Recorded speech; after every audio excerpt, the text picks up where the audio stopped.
In a forgotten town in the Appalachian Mountains, where poverty ran deeper than the coal mines and silence spoke louder than justice, there existed a terrible secret, an underground auction.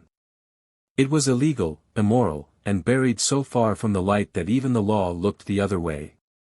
Here, desperation had a price.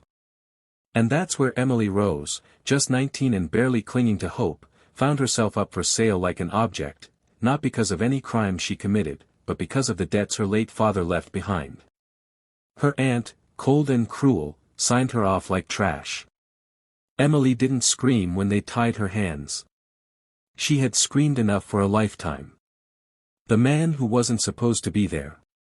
He hadn't been seen in years. Daniel Carter, 52, once built half the town's homes. A widower, a philanthropist, a father. But 5 years ago, when his wife and teenage daughter were killed in a rainy night accident by a drunk driver, Daniel vanished. Closed his company. Sold his car. Shut his front gate. He lived alone in a cabin by the woods, with grief as his only companion. So when he entered that hidden warehouse on a stormy night, dressed in a long coat, eyes hollow, jaw clenched, even the criminals paused. No one knew why he was there. Until the auctioneer barked, "Girl, 19, clean, no record. Starting bid, 5,000. Men started tossing numbers like coins. Until Daniel's voice cut through the darkness like thunder. 10,000. Silence. 20,000. 30,000. 50,000, Daniel whispered. Sold. A home without chains.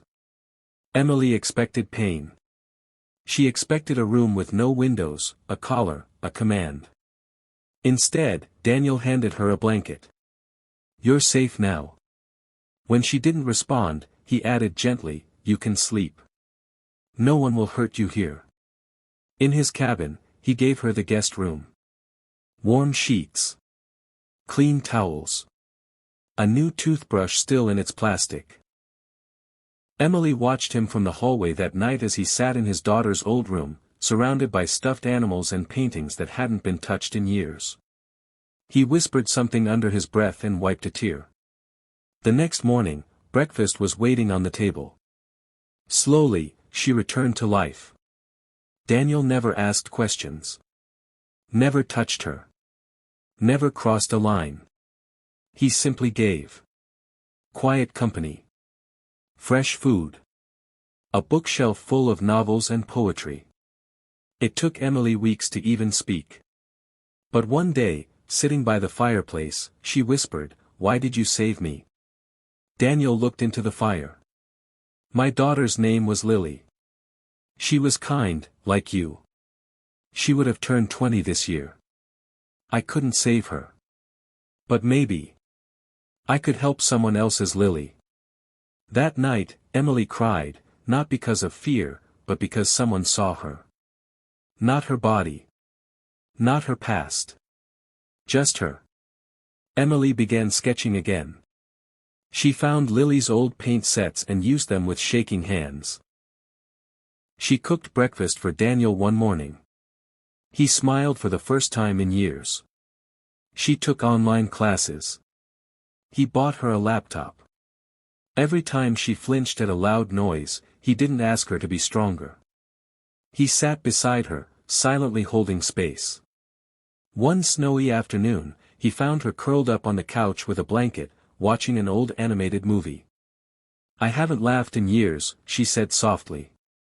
You have a beautiful laugh, he replied. And she did.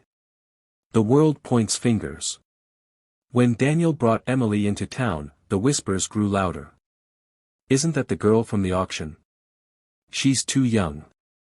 He bought her. No decent man brings a girl like that home.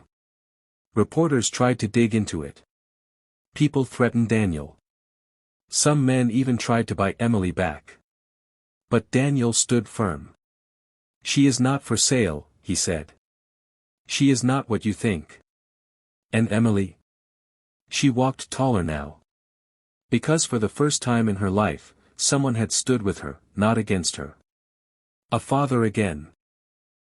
One night, after a particularly hard flashback, Emily broke down in the kitchen. "I'm so dirty, Daniel. No one's ever going to love someone like me. I was sold." He walked over slowly, tears in his eyes. "You are not dirty. You are not broken. You are the bravest soul I've ever met." He held her hand. "You were never a burden. You were a blessing." And for the first time in her life, Emily asked him the question her heart had longed for. "Can I call you Dad?" Daniel nodded. "Always." The speech that changed everything. 2 years later, Emily stood on a stage in Charleston, West Virginia, giving a speech to a packed hall during a conference on ending human trafficking. "My name is Emily Rose Carter," she said proudly. "I was once sold like an object. But a man who lost everything gave me my life back. He didn't rescue me with force. He rescued me with love. He didn't buy me, he believed in me." Daniel watched from the audience, clutching a worn photo of Lily in his pocket. He cried.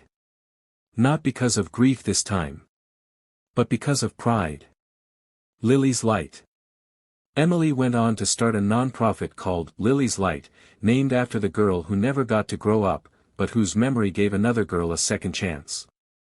It provides shelter, therapy, education, and most of all, hope, to girls rescued from trafficking and abuse. Daniel volunteers there every weekend. He paints murals with the girls, teaches them how to build birdhouses, and bakes Lily's favorite cookies with Emily every Sunday. Emily often tells the new girls, "You're not defined by what happened to you. You're defined by what you do with your survival. I was saved by a man who had no reason to care. And now, I care for you." This is a story about grief, healing, and the family we choose. A story that reminds us that while evil still lurks in the corners of the world, so does quiet, powerful, unstoppable good. And sometimes, the people who are the most broken become the ones who save others from ever breaking again.